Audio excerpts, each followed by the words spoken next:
Hello guys, के छ हाल खबर? हाम्रो घरमा चाहिँ एकदमै तिहारको रौनक चढिरहेको छ।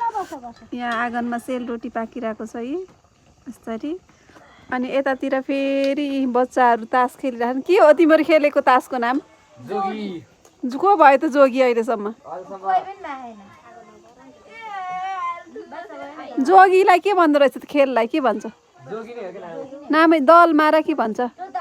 त्यो त अघि नै खेलेर भ्याइभ्याएको। जसले धेरै हात खान्छ त्यो विनर हुन्छ अनि जोसित एउटा पनि हात हुन्न त जोगी भयो अनि त हार्नेलाई खरानी ल्याइदिने। ए रमाइलो भइरहेछ।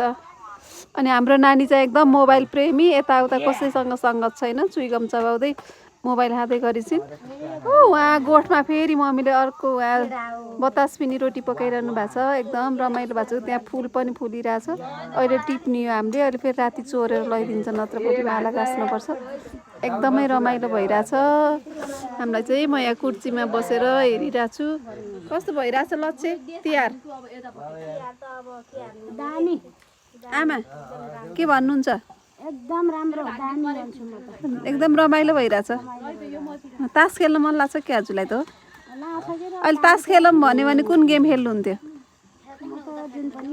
म्यारिज खेल्न आउँछ? ए म्यारिज खेलौँ न त हामी है एकछिन। अहिले त्यसपछि रोटी पकाउँदा खासै मजा आएको छैन। त्यसपछि म्यारिज खेलौँ है हामी अहिले। यस्तै चल्दैछ गाइजहरू। एकदम रमाइलो रमाइलो भइरहेछ हाम्रो आँगनमा। सबैलाई ह्याप्पी तिहार, ह्याप्पी तिहार।